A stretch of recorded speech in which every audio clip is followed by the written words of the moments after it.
We're live. Look at this. Welcome, everybody. See, I got an old pair of glasses here that I'm using. My new ones, I broke them. Yep.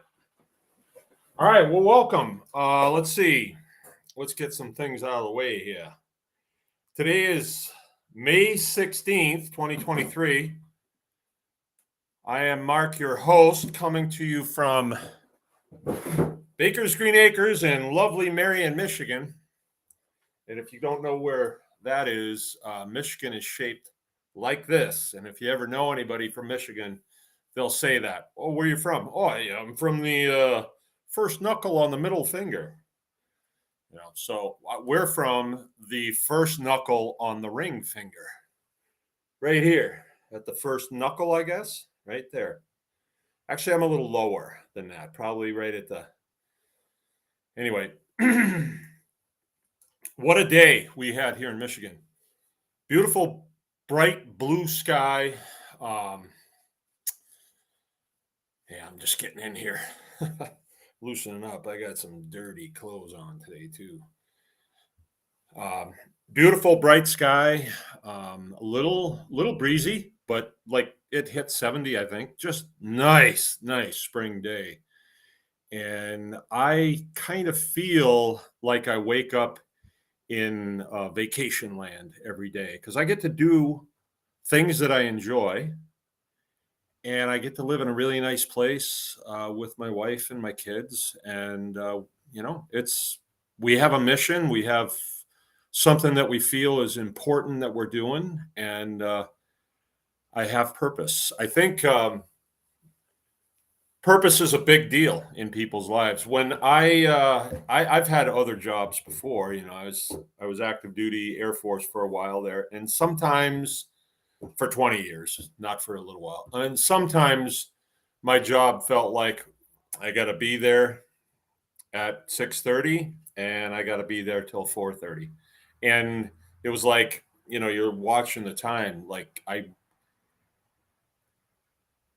at some times I was into it, but a lot of times I was like, let's just get this over with.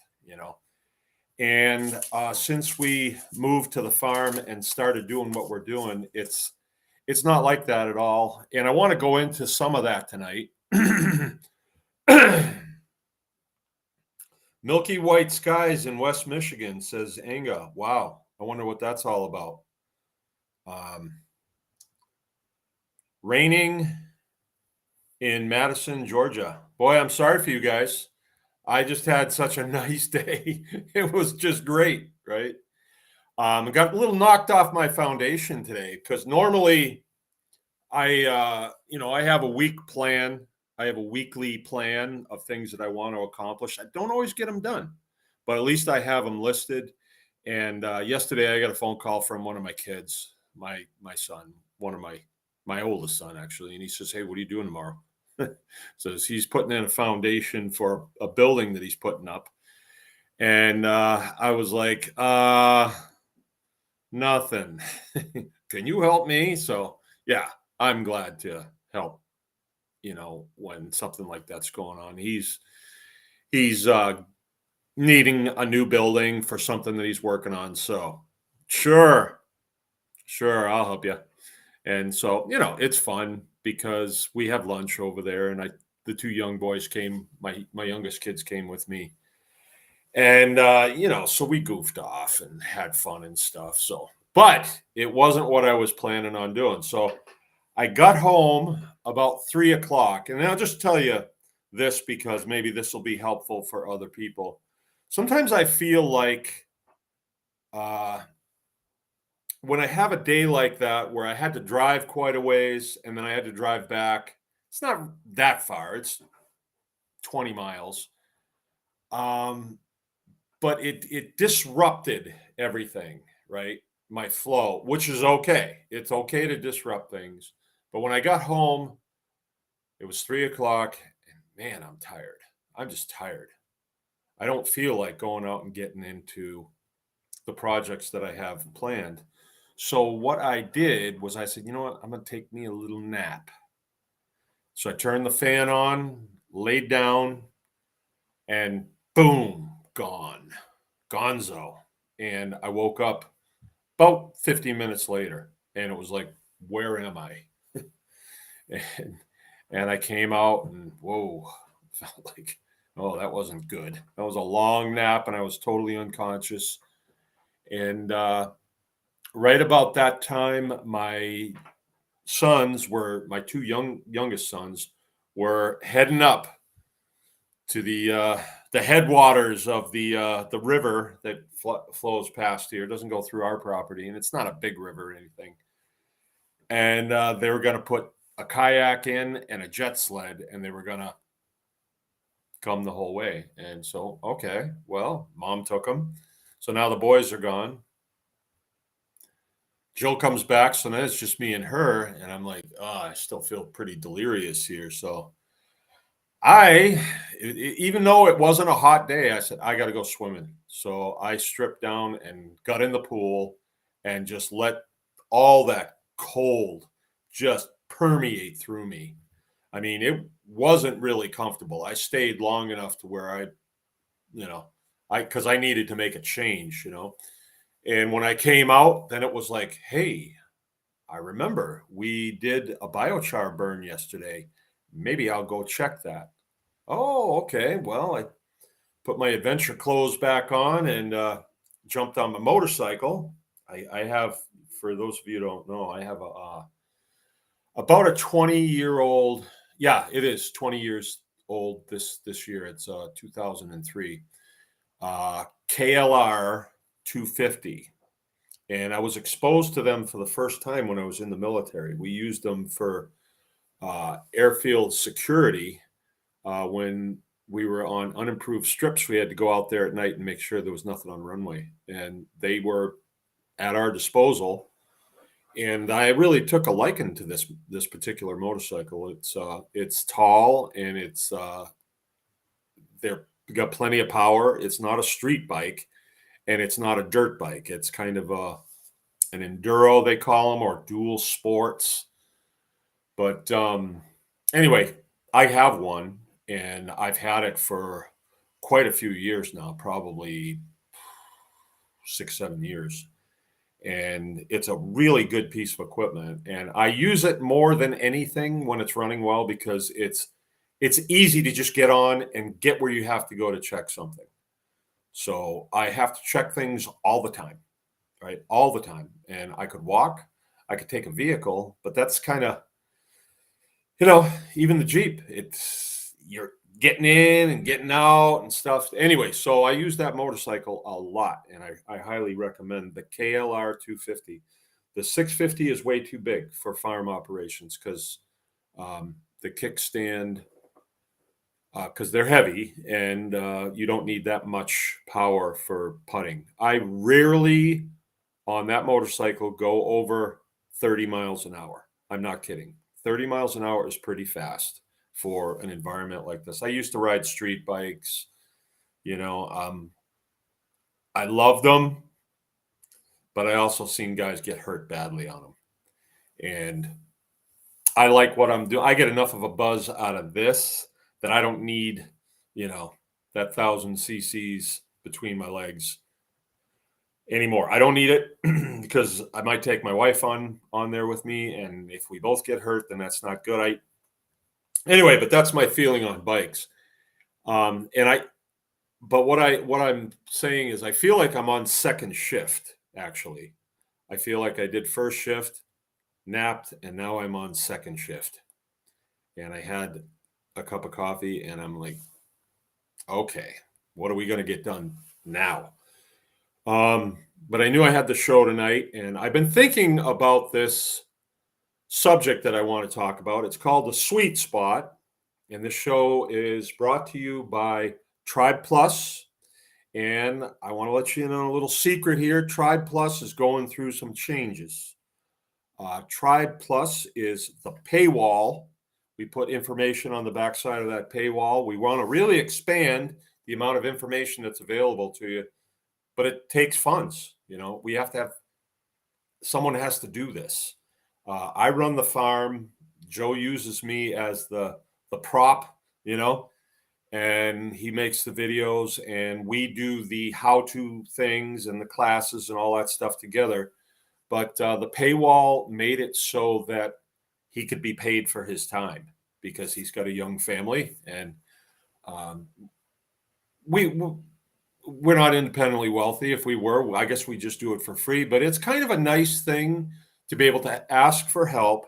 Tribe Plus, and people responded, and we were able to kind of make it work. Now, it wasn't an over the top, uh, response, but it was good. It was a good response. So there there's changes that are coming. So we're able to go into our next phase of this operation, and I will be bringing that to you shortly. I don't have it all right now. Jonathan Pierce. I just saw a picture of Harley a little while ago. Yeah. Yeah. Jonathan Pierce and Brittany have been with us for a long time, and they came to Tribe Day not last year, but the year before that, and stayed at the cabin. Cabin's not open this year, buddy. Somebody's already got it, so you're going to have to bring a tent or something else if you're coming. All right, turning guns. You must be 5'8" or lesser. I wonder what that means. Actually, I don't know what that means. Commenting on my height. Oh, turning guns. KLR 650 is for tall people. Okay. Now I'm 6'4". So my 250 is pretty tall as well. It is. And but I can get on it. I can get on it. I've been getting on them for years. And it's a kickstart, which, I've learned to like. If it's not starting good, then you need to pull the plug and put a new one in. So if I have to kick it more than once, then it's time to pull the plug and put a new one in. But these things get 50 miles to the gallon, probably. I don't know. And you can do so much with them. You can put sidecars on them. I'm not going to do that. I am going to build a cart to go behind it, probably about 4 feet long and 2 feet wide. And I'm going to put a motorcycle front tire on both sides. I'm looking for them right now. And then make it sort of like a gooseneck that'll attach to the luggage rack and back. So if I have something that I need to do, I can put stuff in the back, like fencing. It's really nice to be able to, like, let's say I'm doing a fencing project and I've got the truck there with the tools on it. The truck's heavy enough I can stretch against it. But then I want to go for lunch. I don't want to have to stow everything on the truck. I want to just be able to jump on something and get to the house. Or I need a cup of coffee. Or I'm missing my wife. I just got to go see her. Something like that. It's kind of nice to have just a light vehicle because, I may have to travel, an eighth of a mile or so, or more than that, actually. It could be a half a mile.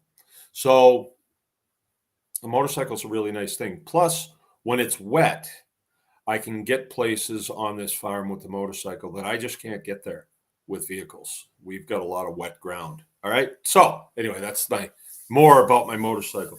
All right. So the show tonight is going to be brought to you by Tribe Plus. Tribe Plus is moving ahead.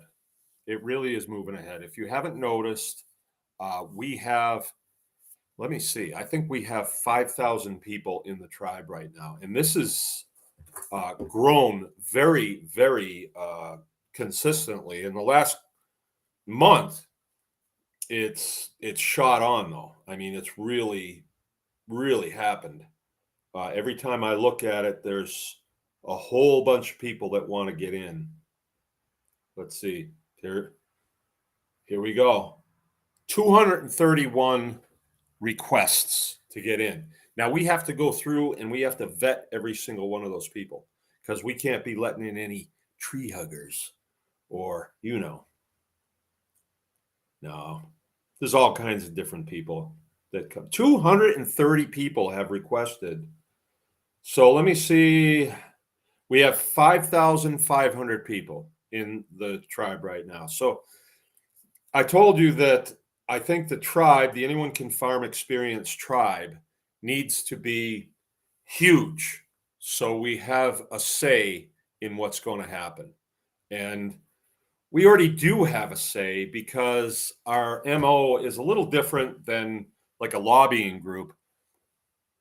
We are operating under the United States Constitution in our farming endeavors and our intentional life living endeavors. So we are already authorized to do the things that we do. We don't have to ask permission from anybody on our farms to do what we're doing. It's not like we're having drag shows or anything like that. It's just normal, prosperous, fun, intelligent living, right?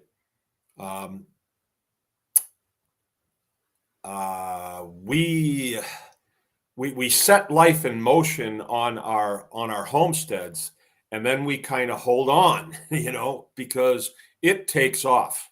It takes off. Life takes off, and the purpose of the tribe is so we can share information, right? If you have somebody in the tribe that's doing something and they're having success with it, well, I want to know about that. I want to hear about that because if everybody in the tribe could do that thing, let's say it's one little function, and this is what I want to share tonight because I've actually Jonathan's wife Brittany is the one that kind of made me think, you know what, we need to revisit this. She posted a picture of something that they were doing, and she even mentioned my name. Thanks a lot for giving up the heads up on this. Well, maybe they would have come across it, maybe, but they came across it a little sooner because we gave them a heads up. Well, they're 30, I'm 60, so yeah, I've seen this before. And where did I learn this? My dad. My dad. He's passed on now, but he really taught me a lot of these things. And I have a lot of really cool examples to tell you about tonight when it comes to this. And I don't mind if you guys want to chime in and say, hey, this is what we did, because people are going to hear this and say, I never thought of that. I just never thought of that. And it weaves in with every aspect of our lives on the farm or our lives on the homestead. Or if you don't have a homestead yet, it can still be part of your life. It doesn't mean that you have to. This just seems like a really cool place to land on a homestead. It really has worked out well because there's a little bit of space. It's usually in a rural community where you have more leeway as far as if there's a pile of wood in the front yard, or if you got the lazy boy out on the front porch, or the fridge that I'm not into creating messes. As a matter of fact, I like a nice, neat, well-organized homestead, but sometimes things aren't always going to be that way, So in rural areas, you can get kind of, it's acceptable. It's not always going to be neat and totally neat. There might be something out of the way, but there should always be some part of the homestead that's, that's what they do. They can keep it straight when they need to. And I try to do it as much as I can because we have people that come here and if your first impression is, a junk Subaru on the front lawn with no tires on it, you're going to think that there's a problem there, right? And even then, there's a piece of roofing steel that's been missing from the barn roof for a long time, and it's just in a place where when I look at it, I want somebody else to do it because I just don't want to fall off that roof. So there's things that are not quite perfect. Anyway, but we're going to talk about tonight the sweet spot. And you may be wondering, what sweet spot is he talking about? Okay.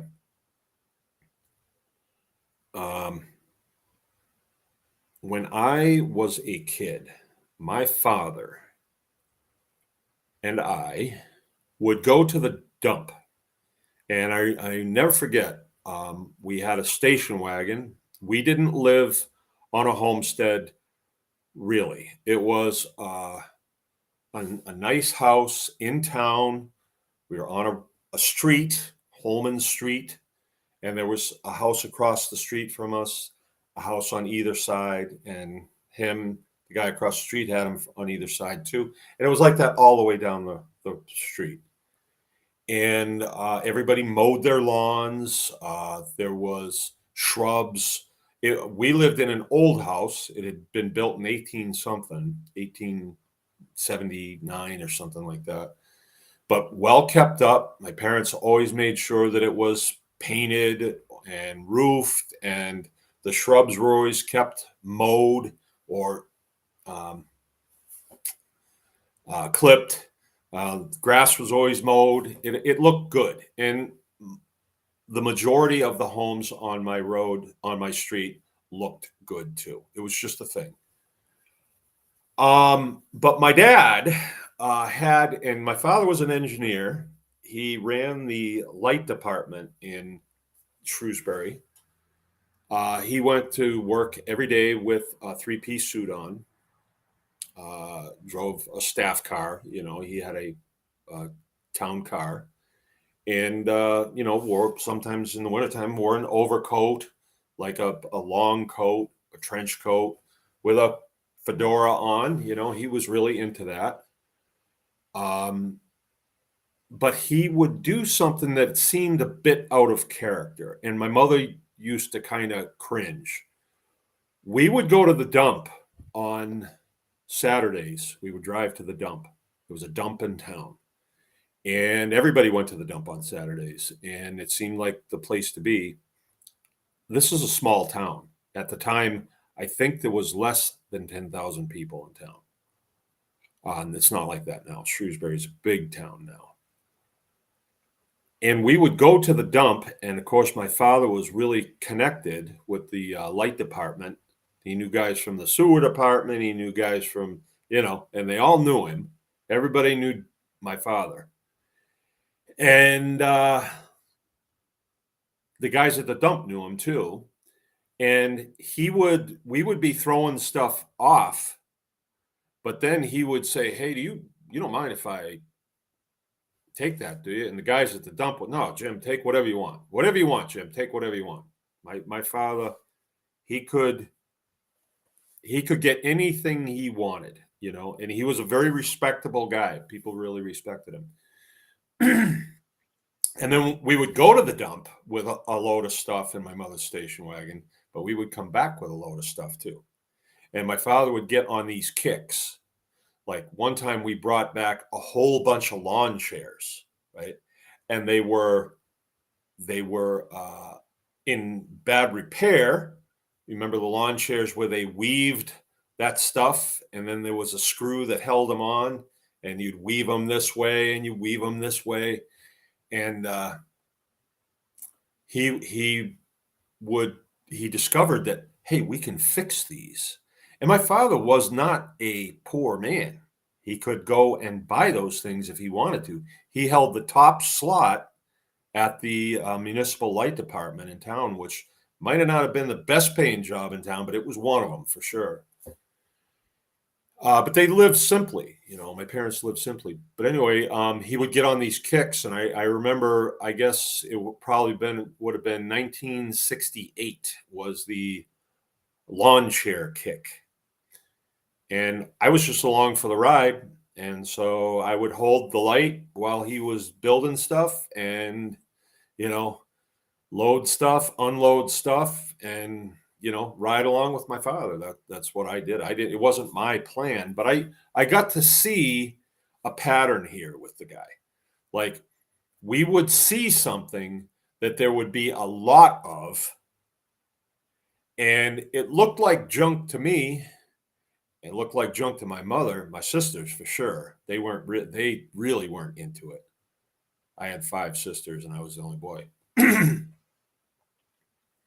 But we would wind up bringing stuff home. And there was lots of stuff like that. Lots of stuff.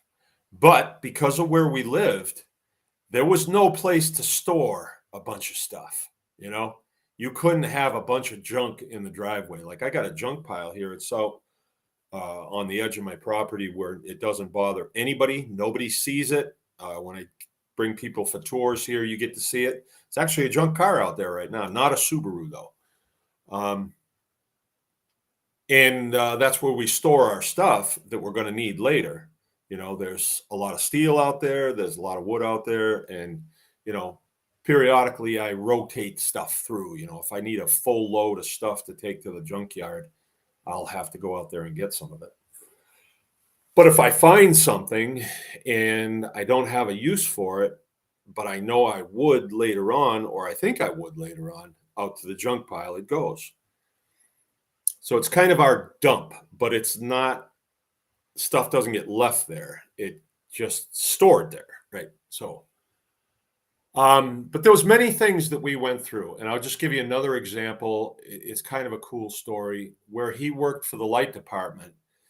They were always putting up wire on the power poles. You know, he had linemen that worked for him, so he'd be putting up, you know, wire, and it came on reels, right? And so I remember we brought one home one time, and he used it as a table for cutting wood. And then he got the idea that I think my mother put a tablecloth on it, and it was kind of a nice little table. It was about the right height, and we'd sit around that in our lawn chairs, and you know, we could eat on it. And so he said, "Hey, I got something here." And so we brought home a whole bunch of them, and he had this idea that we could make a deck out of the pieces that are in the middle. You know, you have the round ends, and then these pieces in the middle, they're about like a 2x6, but they're slightly rounded. And so he had this great idea. Hey, we could make a deck out of these things. And so we started taking reels apart. We started taking them apart. And we didn't have any use for the round part. So he would give those to me. And there was a lot of woods behind our house. And I would use them for things that I was building back there in the woods. And I got a great story about that. Oh, this is a great story. You're going to love this one. So we saved up all these pieces, these 2x6s that were slightly rounded in the garage. We saved them. And he put together in his mind this plan to build this deck. And he would say to me, "It's going to be beautiful. People are going to come from miles around to see this. And we're going to have it done by lunch." That was another thing he'd say. "Oh, yeah, it's going to be quick. It's going to be quick." He would say that all the time. He was quite a guy. So we built the deck, and we built the deck out of these pieces. However, those pieces were pine. And my father thought that, well, we'll treat them, and we'll treat them with this stuff that they treat the telephone poles with, and it'll be great. Well, it wasn't.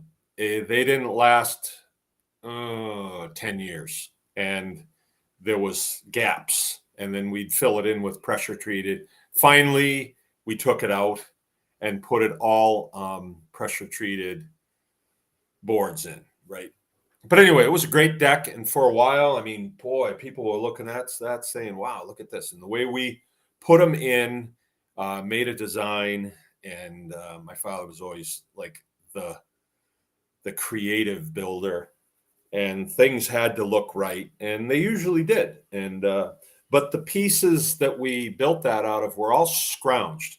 So if you don't know, I'm talking about scrounging and the homestead. And I want to give these anecdotal um, examples of what scrounging has done for me as a homesteader. So at this point, I would say we're doing okay. We're doing okay. Yeah, we're doing good. I don't think we're uh, probably millionaires at this point. Probably not. But I don't really consider the wealth that we create here in how many dollars are in the bank, especially with dollars these days being so crummy. So, but I would say we're very wealthy people because we are healthy, we have fun, we eat good. I sleep in a warm bed. I got a really nice wife, and she's really nice to me. And I got great kids, and they're nice to me, most of them. So I consider myself really wealthy, and I have a lot of good friends too. I have a lot of really good friends, and a lot of it centers around what we're doing, what we are all doing here, you know. So let's talk about scrounging. What is it and what is the sweet spot? Because there are spots in there that are not exactly sweet. And I want to explain this because there has been things that I've seen happen where people have kind of gone off the deep end with this scrounging thing, right? Because it's not always a great thing, you know, if you don't do it right. It can be kind of a it can be kind of a bad thing actually if you don't do it quite right. So let me catch up on comments here. Keith's with us.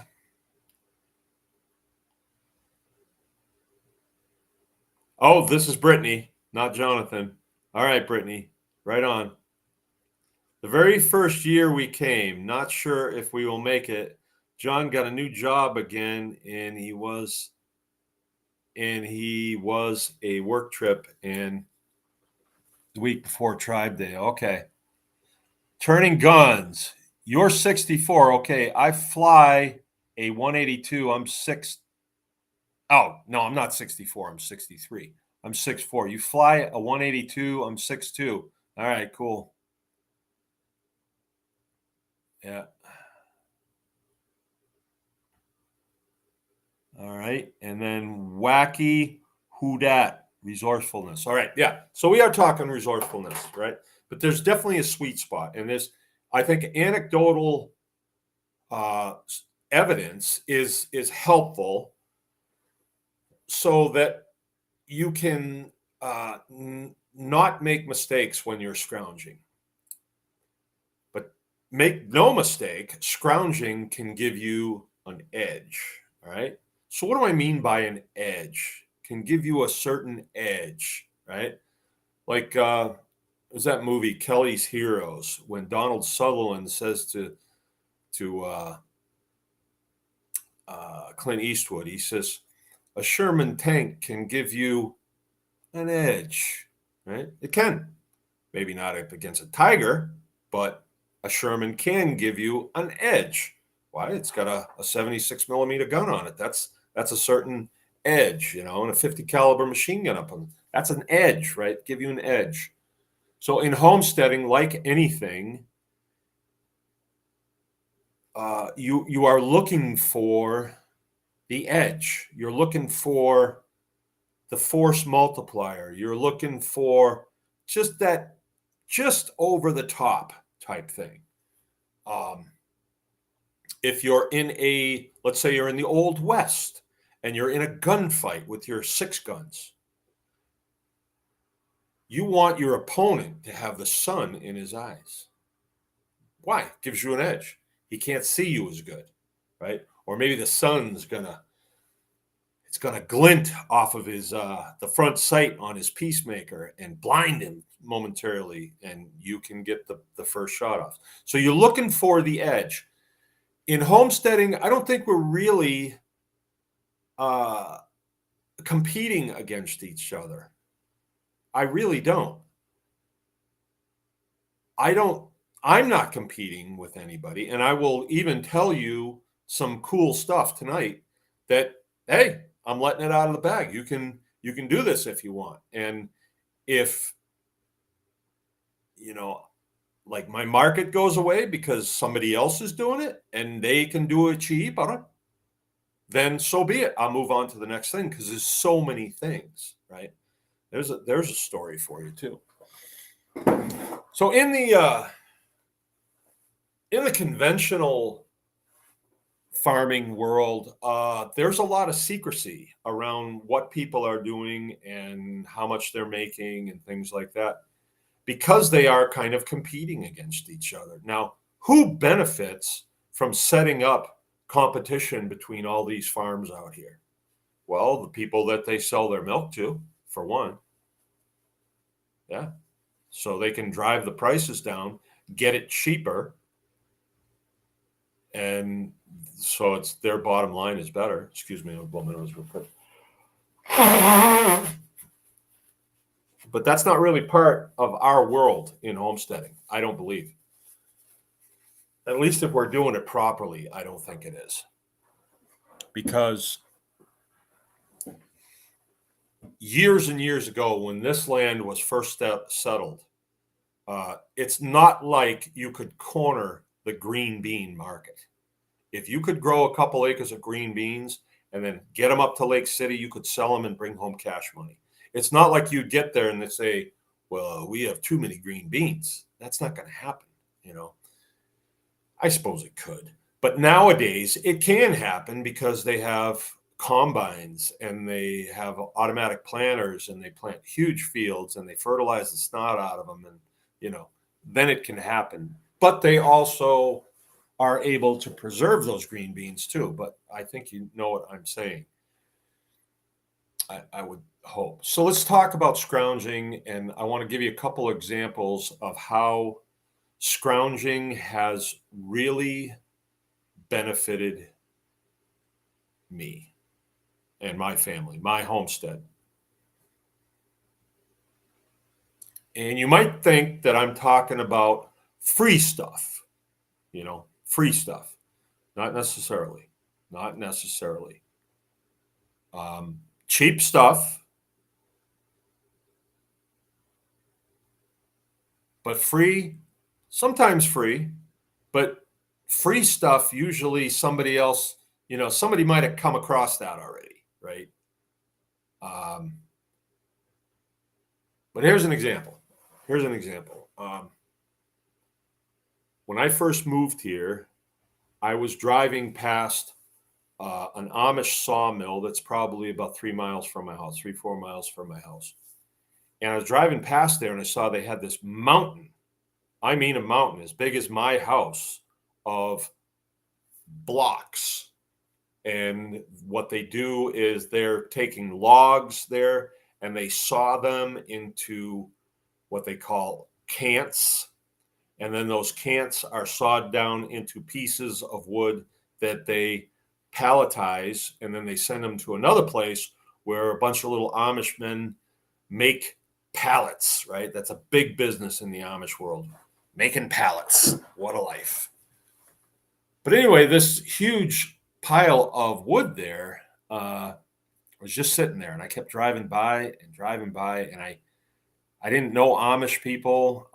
They seemed weird, the little black hats that they wear, and they all dress the same and ride around these black buggies and stuff. And they seemed weird to me. And one day I pulled in there and one of them came out. I got to talking to him. Turns out he wasn't so weird after all. He was more like me than a lot of the people in this community. He was just a pretty nice guy. And I said, what do you do with those blocks? And he says, I'll tell you what, I don't know what to do with them. We piled them up over there and we burned them. And the people in that house complained from the smoke. And I thinking to myself, who cares if they're complaining? That's their problem, A burn can't last that long, and burning's not illegal. So, and I said, well, I could use some of them. And he says, you can take all you want. We'll even load you. Now, these are blocks about this big, they're all different sizes, but some of them are pretty big. Actually, I have one right here. Blocks are part of our life here on Baker's Green Acres because I still get them. And this block is holding up the computer. That's a hardwood block, right? And I have a 2.5-ton dump truck. That's a scrounge story in itself. But it's a 1966 2.5-ton Chevrolet C60 dump truck that I've had for 20 years. And actually, yeah, I've had it 20 years now. I told him, well, I'll come up and get a truckload if you don't mind. And he says, sure, you can have them all. And I mean, it was a huge. So I went and I got a truckload. And on my way home, I started feeling this energy, I dumped all these blocks, and I suppose Jill and the kids came out and like, what are you going to do with these? I said, this is going to heat the house. And so I kept running back and forth. I kept running. I had enough blocks to heat this house for about 5 years. I'm not kidding. I am not kidding. And I covered it with a tarp, and then the wheels started turning. Like, this guy wants to get rid of this stuff, and he'll give it to me. I mean, give it to me. Actually load my truck. All I have to do is get up there and get home. Keep putting gas in the truck and oil, and I'm good. Well, as soon as I started doing that, the next time I went up there, he says, well, we're going to have to get a little bit for loading it. And I said, yeah, that's fine. And it was, I don't know, I think it was $20 a truckload. And I was still like, yeah, I don't care. That's still good. And I was grabbing it because, we're always going to have to heat the house in the wintertime. And it was such cheap wood. I think I weighed a load, and it was 6,500 pounds of wood. And then the stuff dries out so quick you can't believe it. So anyway, I had a friend at the time. Haven't seen him in years, but they were poor. I took a truckload down to his house and I dumped it. And he was like, wow, thanks. What do you want for it? And I said, nothing. Just heat your house with it. It's cool. And I took him another load. Well, and I'm not shaming him for this, he shared it with some of his family members. So there was two big truckloads there, and he shared some of it. And they were like, where'd you get this? Oh, we got it at that Amish mill up there.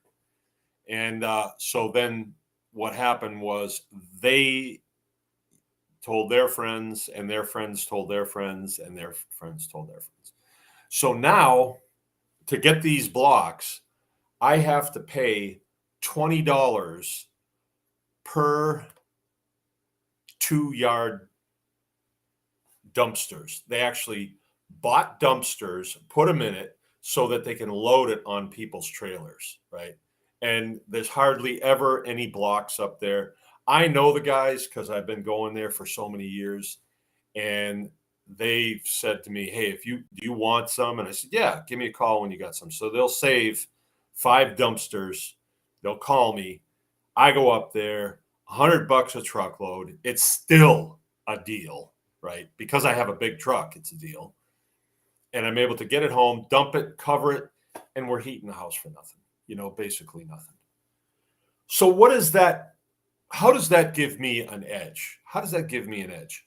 Well, if I was going to heat this house in the wintertime, it's not a huge house, but it would cost me in oil probably over $2,000 to heat. I really don't know because I never have. I've always just said we're going to heat with. So I've been here It's going to be 20 years. We've always heated with wood. I might go through 2.5 truckloads of blocks to heat this. So $250 on wood. I don't have to fire up a chainsaw. I can scoop the stuff off the ground with my front end loader to bring it to the house. There's very little handling except for, having to load it in the wood stove.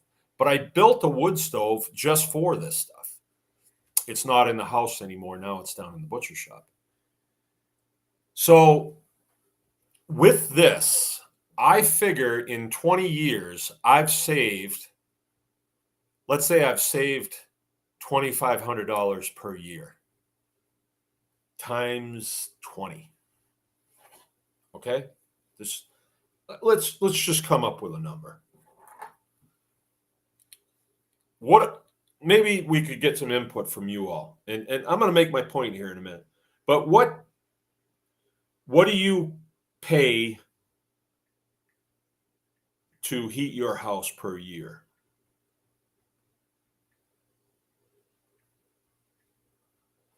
That number is right there. That's $50,000 that just would have gone up the flue if I was buying oil or propane. Yeah. So what has that money gone into?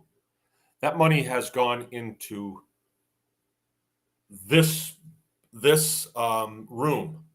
This is all my labor, me and my boys' labor, and my daughter too. She painted it.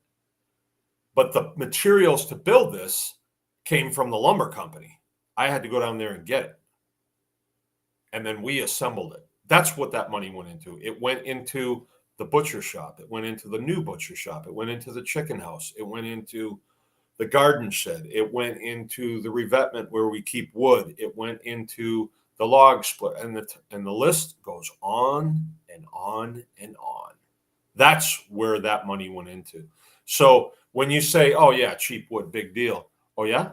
Over 20 years, it's a huge deal. You see how, like, if you save $100 a week when you start doing that when you're 20 years old, that you'll be a millionaire by the time you're 62. It's like that with scrounging. But there is a sweet spot. Let me tell you about the sweet spot. Okay, so I shared these blocks with a friend of mine. And he shared it with his friend, and his friend shared it with his friend. And before you know it, now my Amish chums up there, they're separating everything. Everything that comes through the mill, they're separating it by hardwood, softwood, pieces that are cut in 2x4 chunks, and pieces that are cut hardwood 2x4 chunks, and then softwood 2x chunks, right? This block that I showed you is it's a block configuration. They make a couple different things up there and have for 20 years, day after day. But then they make these too. These are the pieces that go on the pallet. They're up on edge like this, and then they nail the pieces like this onto them, the skinny pieces. These are called the skids. And like this one, it couldn't be used. See, so this one went on the scrap pile. So I went up there the other day. I was driving by, and I'm observing constantly. I'm an observer. I see things. I look for patterns constantly, or our patterns present themselves to me constantly. Now, they have the wood in bins now, right?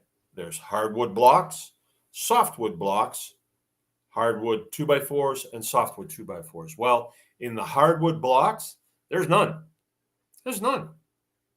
And the softwood blocks, it's overflowing. And overflowing, I mean like probably 5 truckloads of wood in there for my truck, my big truck. No, more than that. Probably 20. And then I called and I said, what's the story with those softwood blocks, Elvin Ray? And he says, yeah, nobody wants them. I said, I see that.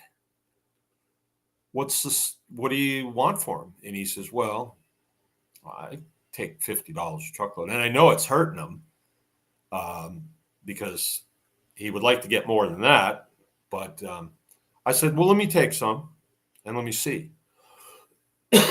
So a truckload, my truck is a 10-yard dump. So he loaded it. It just as heavy as he possibly could because he's got to get rid of them. And instead of paying for one load, I paid for two loads, which if they were hardwood blocks would be half as much, but even less than that because they're going to load it sparingly because they want to have loads for the next guy that they can charge full price. But see, you have to know all this, right? You have to know it. You have to figure all this out. And they're trying to make a buck, and we're trying to make a buck. Everybody's trying to make a buck. So I brought this load of these home, the 2x4s, because I thought, well, these would be right handy for our campfires, in the summertime for the campground. We could bundle these up, right, with baling wire and a bundle of them that you could pick up and carry easily, charge $5 for them. And if we had 10 bundles, we've just paid for the truckload. And there's going to be, a ton left over. I'm tipping my hand here. I don't mind doing it. But I got them home, and when I got them home, I dumped them. I had 2 big loads of them, dumped them. I pushed them up with the tractor, and then I covered them so they'd not get wet in the rain. And then I got to looking at them the other day, and I thought, biochar. I didn't even think of it. So this wood right here is aspen. All right. So aspen, if you don't know, is kind of like popple trees. It's classified as a hardwood. It's not pine for sure. It's not pine. It's about medium weight. And so yesterday I thought, let's give it a try. So we loaded up the biochar maker and made the first load. I got another load chugging out there right now. It lit off really easy, but I didn't know how, I really didn't know how aspen would do. I just don't know that much about it. Every wood is different.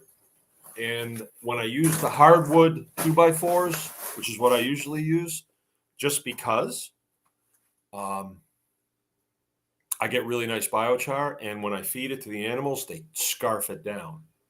I didn't know what would happen with the aspen. So I busted it open today, and it was full of this beautiful biochar. Just gorgeous. Just really nice stuff. I mean, it all turned into biochar, right? See how shiny that is? This is just right out of the kiln or right out of the retort. And very little of it reduced. Once it gassed off, there was nothing else, and it just cooled right down. This was totally cold when we pulled it out today. And normally I'll get about a little over a half of 50-gallon barrel. This was about 3/4. So it didn't reduce very much. Really nice. So I brought a bag in just to kind of show you. So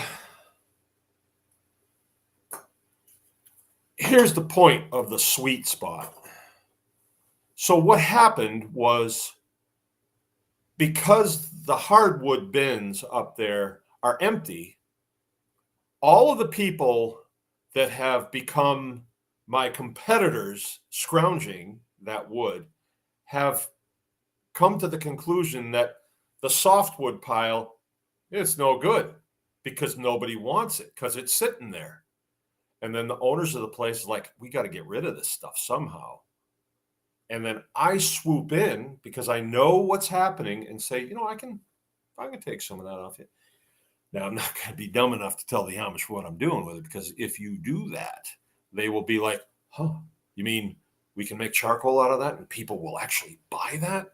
Or we can feed it to our animals and they will become healthy. We can feed it to our kids and they'll become healthy. We can turn it into our gardens and our gardens will be super fertile. Yeah, I'm not going to tell them.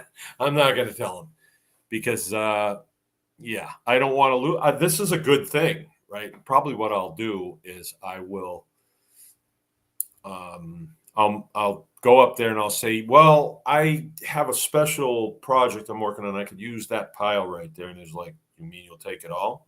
So yeah, but can you give me a deal? And he'll give me a deal. And I'll be hauling that stuff and I'll have enough. I'll turn it all into biochar. So I told you that let's say I took a bundle of these, and a bundle would be something that an average person can carry over to the campground, and then there's enough there that they could have a decent campfire for a day or two. And let's say I got $5 for it. If I sold 10 of them, I've just paid for the truckload, and I got all this extra. I could heat the house for free. I could turn it into biochar. A bag of biochar like this, about like that. When we crush it, you can see this bag is designed for more than this, but about that much. We have these specially made bags that we put it in, and they've worked out a formula. Whatever is $19. Like you charge like $19.97. You know, it's basically $20, but you say $19.97. It's only $19. But that's twice or maybe 3 times what you would get if you just bundled it up and sold it to people for a campground, a campfire at our own campground, right? See? You see what's going on here? Now, I'm telling you this, and somebody can swoop right in up there and get all that wood and then build you a retort like I got and start making biochar, and then put you together a campground and, build you some picnic tables and make campfire rings and all that stuff. And you will totally take this business away from me. That's why I don't mind telling you this, because once you start to think this way, then when you go someplace, you're going to be able to see, oh, I see what this guy's doing. Oh, yeah. Like we've got the farm store that we're building right now. It's not close. It's not close. We still got to put a floor in it. We got a lot of work to do to it, but it's going to be a farm store / cafe. So we have a good place to feed people when we do our classes, right? I didn't come up with that idea. I saw someone else did it. And I thought, oh, that is the ticket. Because we were bringing people into the house to feed them when it's cold. They got to get a break from butchering pigs and stuff. So we were bringing them into the house. So 16 people in the house. Wow. Our house is not that big. So now we've got this idea, and it's really going to. Now, when scrounging, very rarely are you going to scrounge something that will make it so that you don't have to work the rest of your life, right? Very rarely is that going to happen, but I got a good story. I got another good story. But occasionally you may.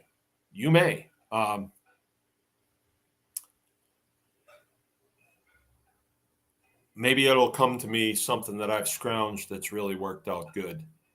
Oh, yeah. I've got a couple of beauties. But let me tell you this story. This is really fun. Because my father was the manager of the electric light department, and he went to work in a suit and had a town car, there was always he was management. So the linemen were kind of like, there was a little bit of but the older guys really liked him and really respected him. And my father they would always check with them, and they'd say, hey, are you interested in this? If they had something that they were going to get rid of. And back in those days, there was never really a conflict of interest. My father was never he was never receiving anything that was like new parts or that could even be closely construed as fraud, waste, or abuse of, of town equipment. No way, no way. But some of the stuff that he got, I remember one time there was a bunch of cabinets, and they were used for housing transformers, and they were pretty big, pretty thick. And my father wanted a door off of one of them. And when the guys brought them, when I got home, there was all these cabinets, and they were very thick-walled cabinets, and they had a lot of electrical equipment in them too. And there was like enough to fill this room, and they were heavy. So they were unloaded off the truck in the driveway, and my mother was like, she hated that, what my father did. So then it became our job to get them broken down. And so when my father came home, he says, hey, we just got to take all this stuff apart, and it'll be in panels, and then we can handle it and all that stuff. So we got in there with ratchets and wrenches and started taking it all apart. I still have bolts from that. And that was probably in 1970 or 72, something like that. I still have bolts. Matter of fact, this weekend, what did I do? I put a motor on my cement mixer, and the bolts that I put on there were from that housing. I'm not kidding you. And these were all stainless steel bolts with stainless steel nuts, stainless steel washers. I mean, top of the line stuff. And we broke it all down. The panels, the steel panels, some of them were, as big as a door in a house. We stacked them all up, and then we loaded them and took them to the scrapyard and sold them for scrap. But when we were doing this, we came across these bars, right? They were bolted to the side, and then there was a place where they had bolted an electrical connection onto them. So there was a hole on either side, and it was a bar about that big, about the size of that, and about the same thickness as that. No joke. And we pulled them off and got to looking at them, and my father says, I think that's silver, because they use silver in electrical equipment a lot. Sure enough, they were anodized, scraped through it with a knife or a screwdriver, and sure enough, it was silver. And like now, if that were to happen, I know what silver's worth, and I would know how to make sure to know if that was pure silver. Like right now, I could figure it out. But back then, we didn't know what silver was worth. I had a whole bunch of these things. I had enough to fill a pail of these bars, right? And we'd scratch them, and sure enough, that's silver, right? And we started thinking, this is before the internet. How do you find out what silver costs? I don't even know. This was on a Friday night, I suppose, and then Saturday, Sunday, and then Monday, my father took one of them. This would have been problematic. He took one of them to a guy that he knew and said, is this silver? And the guy scratched it deeply and put a chemical on there, and nope, it isn't. It's just plated. And my father wanted to know, well, could you get that plating off? Yeah, but it would be more expensive to get the plating off and get it separated than the silver was worth at the time. So he came home from work, I think Monday, and showed it to me. It had a big green streak on it, and he said, "No, it's not silver." So I didn't know how rich we were going to be anyway, but still the anticipation. I mean, I was going to get a 22. I'm sure I could have bought a go-kart.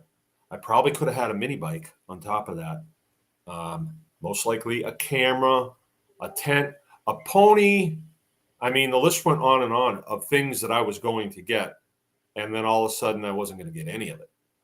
But I got me a 22 now. I don't have a go-kart, but I got a pickup truck, which is pretty good.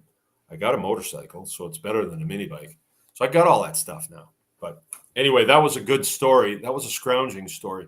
And what fun that was, thinking that look at what we scrounged here and how we're going to be rich from all this stuff. And I was hooked from then on. I was absolutely hooked. And we did all kinds of scrounging missions after that. I can share one with you. Boy, there's no comments coming in here. What's this? I can share a scrounging mission with you that I think you should all do, especially Brittany. You can say that this was your idea, Brittany. And Harley will dig it. He will dig it. This is a way to turn him on to scrounging. And it's profitable. So right now, scrap metal is good. Reread. Wacky Who Dat. That's cool. Right now, scrap metal is high. It's really high. And let's say it's a Saturday or Sunday afternoon, and you're with your family and you're looking for something to do. You really don't want to get into working too much, but you just want to go do something. You can walk on the road. It's not that fun. Picking up cans, maybe it'd be fun if there's a deposit on them. But go to a place where the train tracks cross the road. Try to find a place. And so always be looking around for train tracks, right? And find a place to park. And then get on the train tracks and start walking, right? It's really fun because you can walk on the rail without falling off and see who can go the furthest. That's fun. And as you're going, you'll find stuff. You'll find bolts, you'll find washers, you'll find spikes, you'll find plates. There's always plates. And the plates are probably about 7 or 8 pounds, steel plates. You will find wire. And then all the other stuff that you find. And people just don't do that anymore. They just don't walk the tracks anymore. When I was a kid, we walked the tracks all the time. We actually jumped on train cars too once in a while. And once in a while they get going too fast and it was not conducive to get off. I ended up calling my mother. Hey, I need a ride. But what you can do is you start picking this stuff up. And now I've done this with my kids. I did it with my dad. So I knew what we were in for. You're walking along and you find this nice railroad spike. Look at this. I can do so many things with this. I can nail this in the side of a tree, and I can walk up the side of a tree on these things. I can do all kinds of stuff with this. And you're not even thinking, hey, it's worth, it's a pound. It's probably worth, 65 cents, whatever. I don't know what it's going for right now.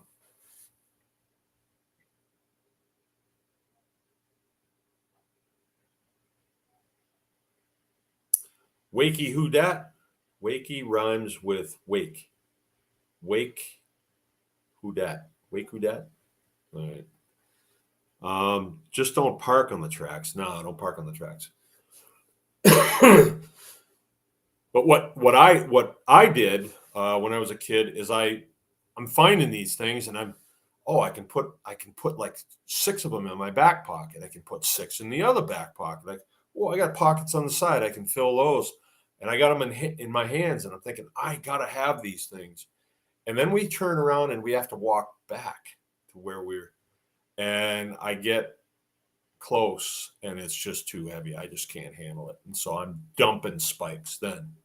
Whereas if I walked out and then just set them out and then picked them up on the way back, I would be doing okay then. Now, little disclaimer here: when you go to the scrapyard,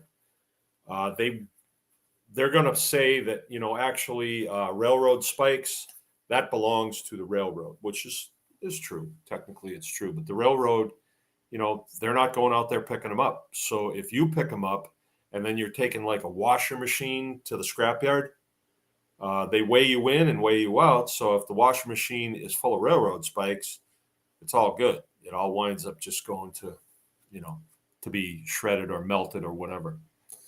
So that's a nice little operation. Are you going to get rich scrounging or scrapping? No. Do I recommend that you get in the scrapping business? I do not. I know guys that have gotten in that business, and no, I don't recommend it because I wouldn't want to do it. I like to go to the scrapyard once or twice a year and dump, but I don't want to go there once a week. No way. Or twice a week. No way do I want to do that. Because every time I go there, I get cornered, and I have to talk about things. But that's a nice little exercise in scrounging. Really nice little exercise. Plus, you can use those things for a lot of things. Railroad spikes. Then you can say, oh, well, if I was a blacksmith, this railroad spike could be a hatchet. If I were a machinist, this railroad spike could be a knife, and then you're scrounging raw materials and then using your skills to make them into less raw materials, into actually something really nice. Okay, so now we talked about the sweet spot. The sweet spot is a variable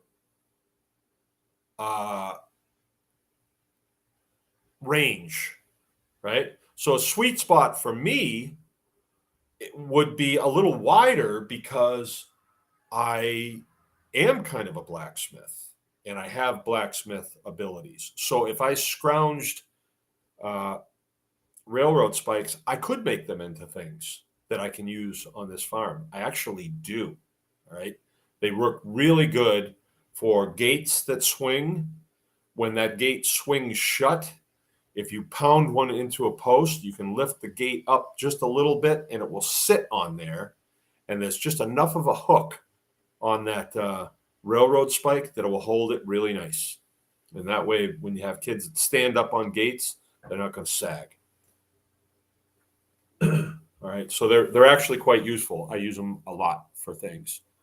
But the sweet spot is going to vary depending on your skill set, what you can do with that raw material. So I know somebody, and I was at their place, and they had collected these rolls of some sort of paper, and I don't know what it was for. It wasn't a paper that was resistant to water. It wasn't a paper that was and they were rolls about this big. Was not butcher paper. I don't know what it was, and the person that did the scrounging, I asked them, and they were like, I don't really know. But they were quite happy to show me all of this, and there was a lot.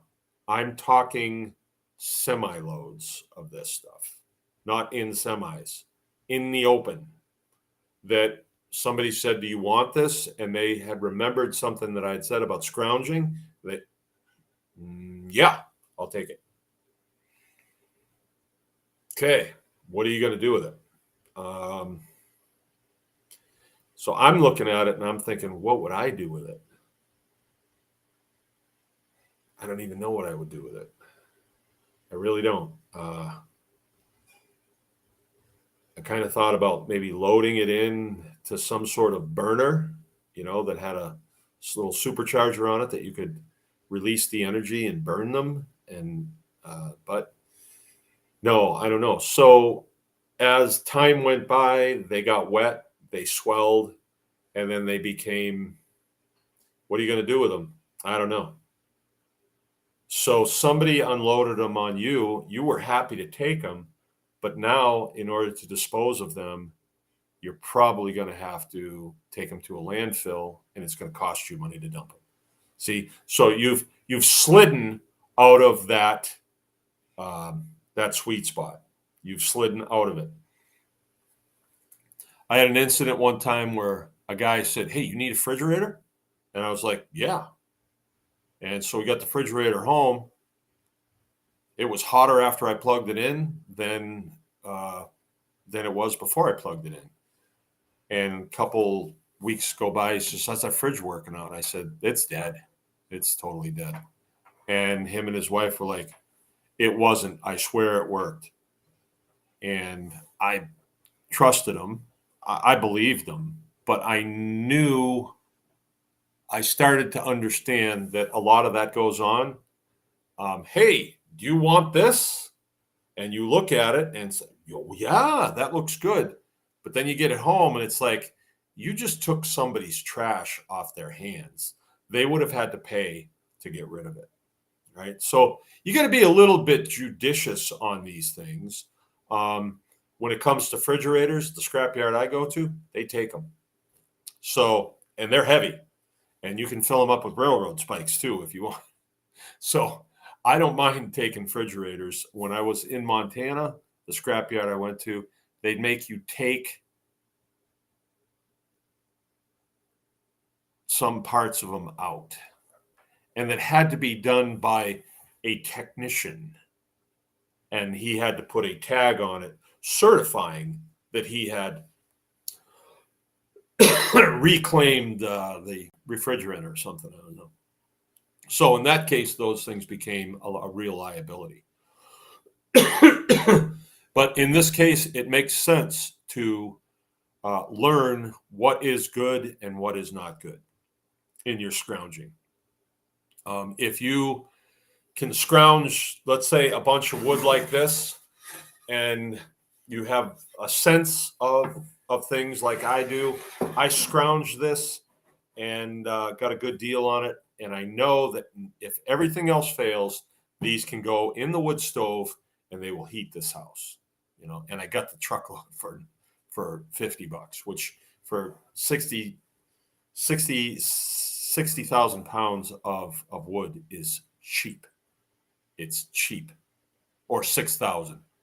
Yeah, it was, when I weighed it, it was like 6,500 pounds of wood is cheap. So there is a sweet spot, but make no mistake, scrounging and being astute about it can give you an edge, can give you a real edge. Okay, so what was the thing I was going to? Well, and it's cumulative. Okay, the bolts that I used this weekend, and I wasn't even thinking about that, but it's the truth. I can show them to you. Those were scrounged, let's see, 50 years ago. 50 years ago. Yeah, Freon. And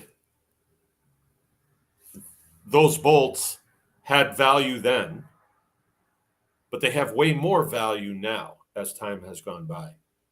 And there's an inherent value in the fact that I paid nothing for them. No money came out of, so my money can go to things that I cannot scrounge. Some stuff I don't want to scrounge, right? Some stuff I got to get new, like saw blades. I got to get them new. Steel that goes on the barn, I got to get. You know, you can scrounge that, but I want to put nice.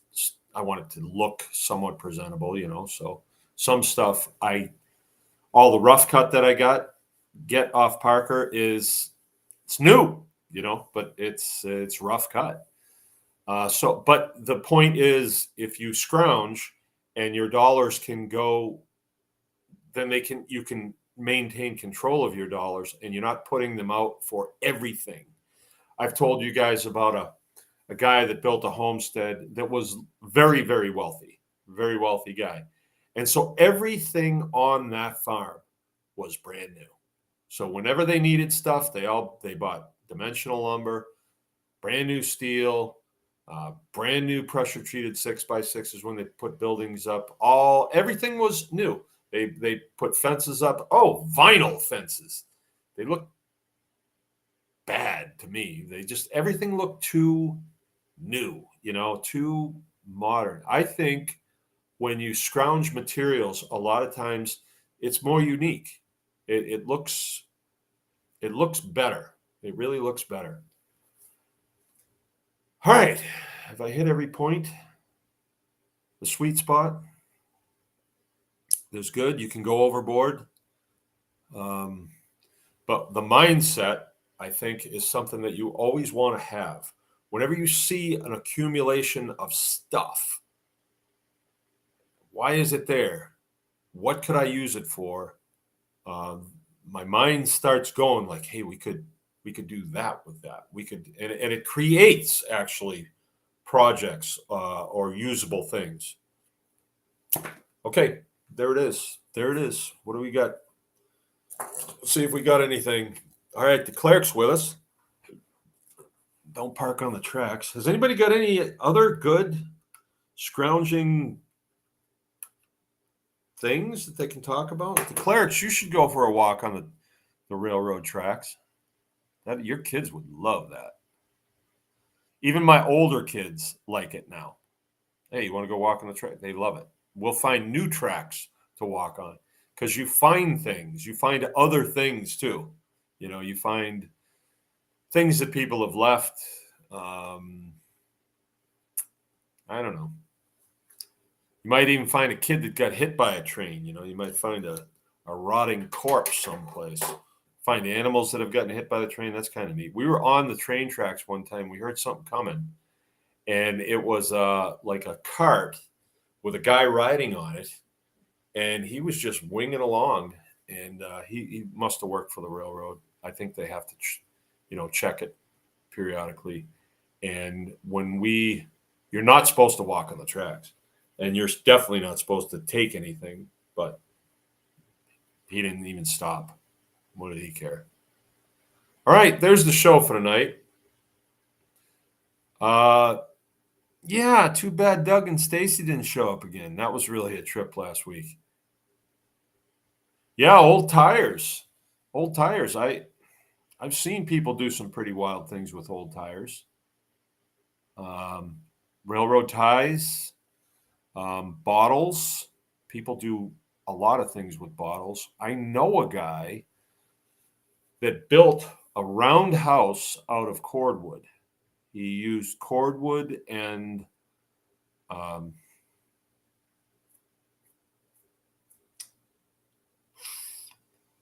not cement. I can't think of it right now. But anyway,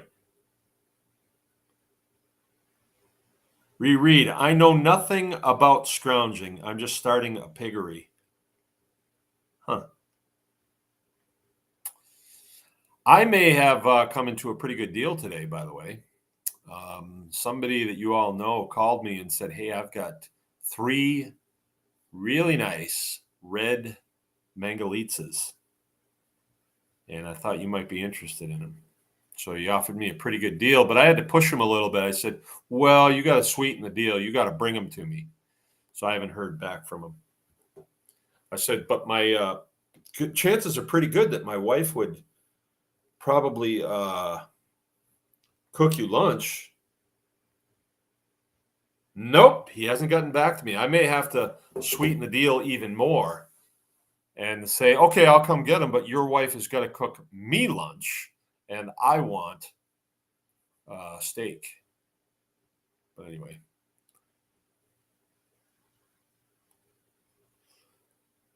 Yeah, earth ships. I've heard of those. Pretty neat.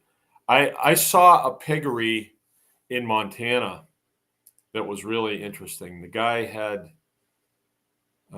rigged it up so it would be self-washing. He had the pigs that were up on slatted floors, so the manure went down and the urine went down, and had these tanks on the end that would slowly fill. There was a 1/4-inch line that would fill these, and when they got to a certain point of fullness, they would tip. They would tip over center, and they would dump. And I guess they dumped once a day, and probably 300 gallons of water would flush down this alleyway, and then would go out into a pit. And I don't know, it was pretty neat. It was out of business. He wasn't running it, but we don't do the piggery thing. We just do porta huts and have our pigs out on pasture, and we run them in like family groups or sounders. So I'm putting together a new group of Mangalitsa's now. I've got a red boar, and he's just little. He's only about this big. And I'm probably getting these red gilts off this fella. He's got 3 of them. So that'd be 4. I'd kind of like to have 5. So I got a blonde boar too I could use. And a swallow belly that's pretty nice, but she's missing an ear. So I don't know. Okay, White Dog is saying, I just scrounged 40 pieces of 10-foot corrugated sheet metal roofing someone pulled off of their barn. I'll be putting that to use here and there. You know what you want to look at doing that? If it's like the strong barn stuff that's just corrugated and it's weathered, it's got that nice, they call it patina on it. And it's, especially if it's rusty and corrugated, think about using it indoors, like on a ceiling. It looks really cool. And it'll hold paint like you read about. You can paint it any color you want. Look nice. All right. Oh, 9:29. Great. Okay, so tomorrow night we're going to have our consulting call. That is a Zoom call, and that is for Tribe Plus members. If you want to get in on that, join Tribe Plus, and we meet 8 o'clock every other Wednesday. So this Wednesday is going to be our week, and I'll be right here, so you'll have me right on, and it's a Zoom call, so you can talk to me face to face, show me what you got going, and say, hey, what do I do with this, or got any ideas for that, or things like that. I think it's pretty productive, and sometimes we have 5 or 6 people, and they share ideas. It's just a pretty good time. Right now, we're going every other week, but as it picks up, I think we'll go every week. It's well worth it. Consulting is not cheap, and good consulting is definitely not cheap. If you have me to the farm, I get $200 an hour plus travel to get there. So, or else, I'm running all the time. I have my farm to take care of. So I have to put the pain point up high enough where people say, oh, yeah, but it's worth it.